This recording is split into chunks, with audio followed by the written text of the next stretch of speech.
السلام عليكم ورحمة الله وبركاته.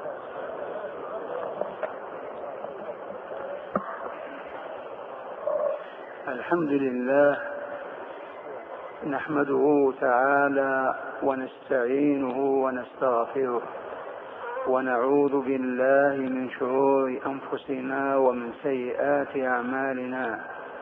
من يهده الله فلا مضل له ومن يضلل فلا هادي له، وأشهد أن لا إله إلا الله وحده لا شريك له، وأشهد أن محمدا عبده ورسوله أرسله بالحق بشيرا ونذيرا بين يدي الساعة.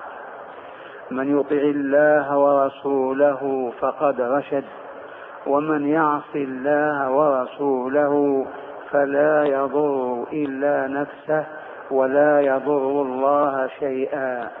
أما بعد، فإن أصدق الحديث كتاب الله تعالى، وخير الهدي هدي سيدنا محمد صلى الله عليه وسلم، وشر الأمور محدثاتها، وكل محدثة بدعة، وكل بدعة ضلالة. ثم أما بعد، أيها الأبناء والإخوة المستمعون، ويا أيتها المؤمنات المستمعات، إننا على عهدنا بسورة الفاتحة. فتح الله لنا ولكم أبواب الخير والهدى، آمين.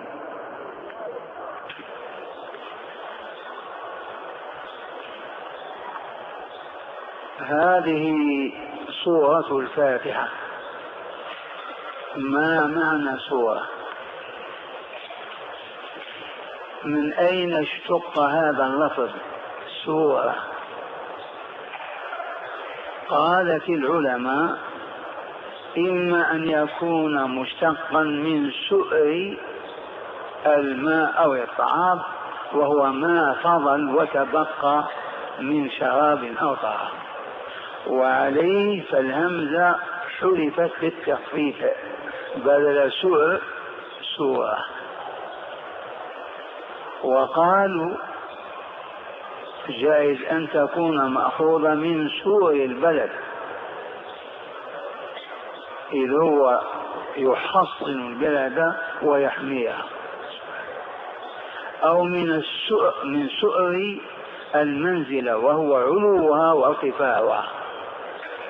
يتلمسون لما قيل فيها سورة، ولهم الحق ولا مانع، وإن لم يكن هناك كبير فائدة، لكن إذا عرفنا ما قيل في أول سورة تركنا هذا في كل القرآن الكريم.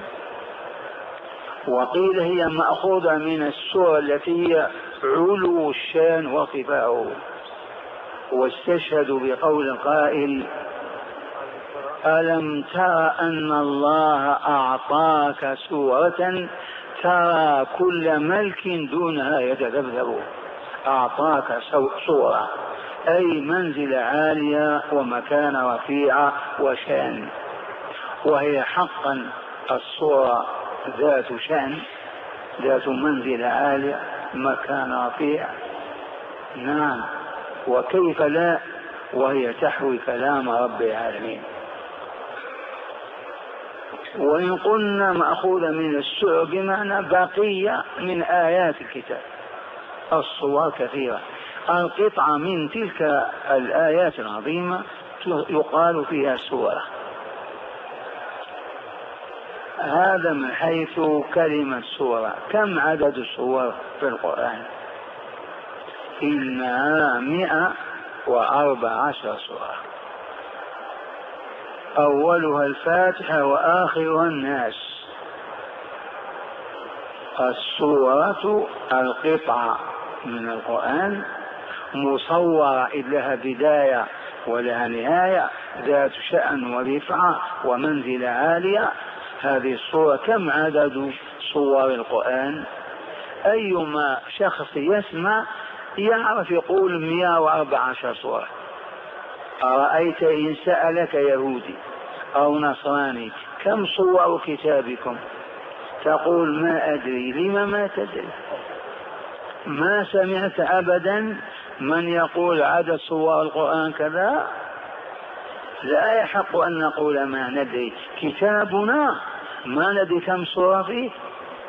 ينبغي أن ندري سواء كنا عوام أو كنا طلبة. كم سورة في القرآن؟ 114 سورة. متيقنين وإلى شاكين؟ إذن ما هي أول سورة نزلت فيه؟ سألك يهودي. أنت تقول من المسلمين وعندنا كتاب عظيم وصوره 114 سورة. ما هي أول سورة نزلت؟ تقول سورة العلق، اقرأ باسم ربك. وعندنا علم أين نزلت أيضا؟ نزلت على رسول الله صلى الله عليه وسلم وهو في غار حراء يتحنث الليالي ذوات العدد، حتى فاجأه في ذلك الغار الملك الكريم جبريل عليه السلام في صورة إنسان، وعلمه اقرأ باسم ربك. إذن هذه أول صورة. ما هي آخر صورة؟ منهم من يقول إذا جاء نصر الله، صورة بكاملها، وهذا لم يثبت ثبوتا حقيقيا، من الجائز أن تكون هي. أما آخر آية فهي قول الله تعالى واتقوا يوما ترجعون فيه إلى الله ثم توفى كل نفس ما كسبت وهم لا يظلمون. ذي من سورة البقرة. لما نزلت قال لهم النبي صلى الله عليه وسلم ضعوها في مكان كذا. آخر سورة نزلت. ما هي آخر آية؟ واتقوا يوما ترجعون فيه إلى الله هذا يوم القيامة ثم توفى كل نفس ما كسبته بيديها وعملته بجوارحها وبعد ثم لا تظلمون. إذن عرفنا معنى السورة، مأخوذة من الصور، من الرفعة، من القطعة من القرآن، ما أصبحنا جاهلين بها. عرفنا عدد السور كم يا شيخ؟ 114 سورة. عرفنا أول سورة ما هي؟ العلق، اقرأ باسم ربك العلق، اقرأ باسم ربك الذي خلق، الآيات الأولى. وعرفنا ماذا؟ آخر سورة نزلت مجملة بكاملها سورة الفتح، لأنها تنعى على الرسول حياته، وفهم هذا عبد الله بن عباس. واسمع إذا جاء نصر الله والفتح، بعد فتح مكة، ورأيت الناس يدخلون في دين الله أفواجا، عام الوفود هذا، كل أسبوع وفود تأتي، فسبح بحمد ربك واستغفره إنه كان توابا. نعت إلى النبي والمؤمنين وفاة نبيهم صلى الله عليه وسلم. لكن آخر آية هي قول الله تعالى واتقوا يوما ترجعون فيه إلى الله ثم توفى كل نفس ما كسبت وهم لا يظلمون. وإذا سئلتم عن أطول آية في القرآن، أطول آية في كتاب الله ما هي؟ يمتحنك يهودي أو نصراني. أنت تقول عندنا كتابنا، اليهود عندهم كتاب في 1000 سورة في التوراة، 1000 سورة. يقول لك ما هي أطول آية؟ الجواب هي آية الدين من سورة البقرة،